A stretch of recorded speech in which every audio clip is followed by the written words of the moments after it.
ও তো তৃণমূলে খেলা হচ্ছে, সামনে আর একজনের খেলা।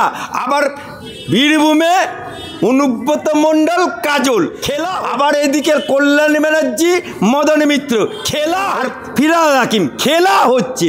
মমতা ব্যানার্জি আর অভিষেক ব্যানার্জি খেলা হচ্ছে। খেলা হবে, এটা তো বকরার খেলা। এক পো দুধে সাত পো পানি, তবু দুধে টানাটানির। নওশাদ সিদ্দিকীর বলুন, কোনো পার্টির বুথ ভিত্তিক সংগঠন ছিল না। খেলা হবে, তো ওদের তো খেলা হবে, ও তো তৃণমূলে খেলা হচ্ছে। দেবের সামনে আর একজনের খেলা।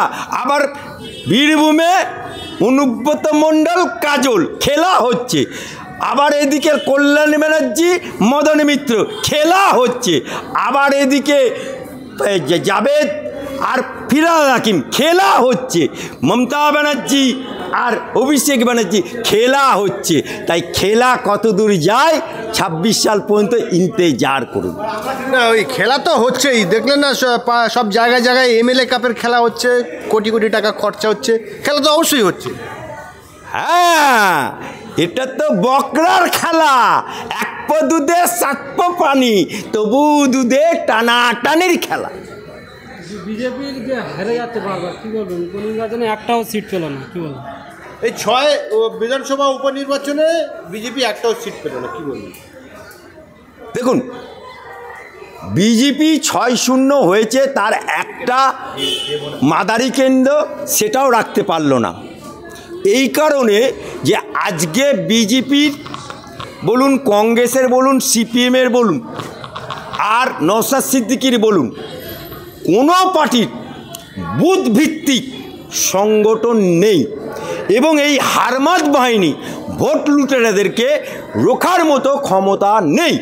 তাই বিজেপি সবথেকে যেটা ভুল করেছে, যে মাদারি কেন্দ্রে একটা রানিং এমএলএ তাকে লোকসভা জিতিয়ে বিধানসভাটা খালি করে দেওয়া। কারণ তখন ভোট হয়েছিল 21 সালে সরকার পরিবর্তনের, শাসক দলে ভোট সবসময় শাসকের পক্ষেই যায়। একমাত্র মিরাকেল ঘটেছিল, সেটা হচ্ছে বাইরন বিশ্বাস সাগরদিঘি মুর্শিদাবাদে। কিন্তু পরবর্তীকালে এই বাইরন বিশ্বাসকেও কাতলা মাছের মতো টপকাতে হয়েছিল। কিন্তু সেখানে বাইরন বিশ্বাস বলেছিল, আমি দল পরিবর্তন করছি কংগ্রেস থেকে, শুধুমাত্র এখানে লক্ষ্মীর ভাণ্ডার বন্ধ করে দিয়েছে, এখানে রাস্তাঘাটের উন্নয়ন বন্ধ করে দিয়েছে, তাই মানুষের স্বার্থে বন্ধ দিচ্ছি। মমতা ব্যানার্জি বলেছিল, নট করে মমতা ব্যানার্জি, তুমি বলেছিলে বদলা নয় বদল চাই। আজকে মমতা ব্যানার্জি বদল হয়েছে, বদল হওয়ার পর কাঁচা বাড়ি ছিল, সেটা ঢালাই করা পাকা বাড়ি হয়ে গেছে, সে জানে কেউ ভাঙতে পারবে না, তাই এখন বদলা চলছে। বিজেপিতে শুভেন্দু অধিকারী আসার পর থেকে কি বিজেপির ক্ষয় ধরেছে? সেই তখন থেকেই বিজেপি হাঁটতে শুরু করেছে। দিলীপ ঘোষের আমলে দিলীপ ঘোষ যখন রাজ্য সভাপতি ছিলেন বিজেপির, তখন কিন্তু বিজেপি 18টা সিট পশ্চিমবাংলা থেকে জিতে, সেটা এবারে কমে 12টায় চলে এলো। এবং 77টা এমএলএ ছিল, সেই 77টা এমএলএ থেকে এখন মনে হয় 60টা না কথা দেশে ঠেকে গেছে, 70টায় ঠেকে গেছে। দেখুন, ভারতীয় জনতা পার্টি একটা সর্বভারতীয় দল। ভারতীয় জনতা পার্টি তৃণমূলের মতো পাতকুয়োর দল না। আবার সর্বভারতীয় দলটা নির্বাচন কমিশন তকমাটা কেড়ে নিয়েছে, কিন্তু এখনও সর্বভারতীয় লাগে। মানে বেহা না হলে কেউ লেখে না। মমতা ব্যানার্জির নামের পাশে লিখত কি, সততার প্রতীক, উঠে গেল। ডক্টরেট উঠে গেল, অগ্নিকণা উঠে গেল। সেই রকম সর্বভারতীয় নির্বাচন কমিশন কেড়ে নিয়েছে, উঠে গেছে। তথাপি সে সর্বভারতীয় হিসাবে খেলতে নেমেছিল, নির্বাচনে দাঁড়িয়েছিল আমাদের পশ্চিমবাংলার বাইরে।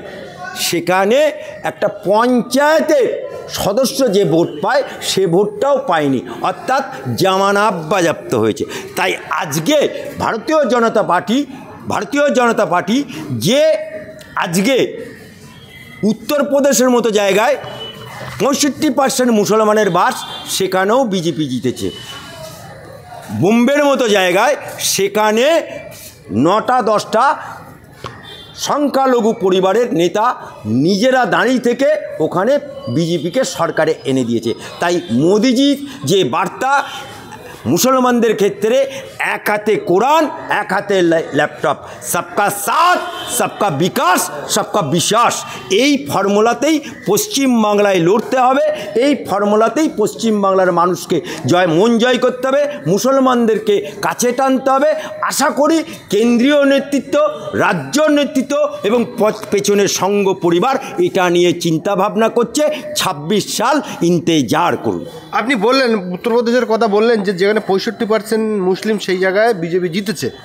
এই 65% মুসলমান জিতিয়ে দিয়েছে বলে গতকাল 500 বছরের একটা পুরনো মসজিদে বলছে এর নিচে মন্দির ছিল, মুসলিম সম্প্রদায়ের মানুষ যখন গিয়ে সেটাকে আপত্তি করে 3 জন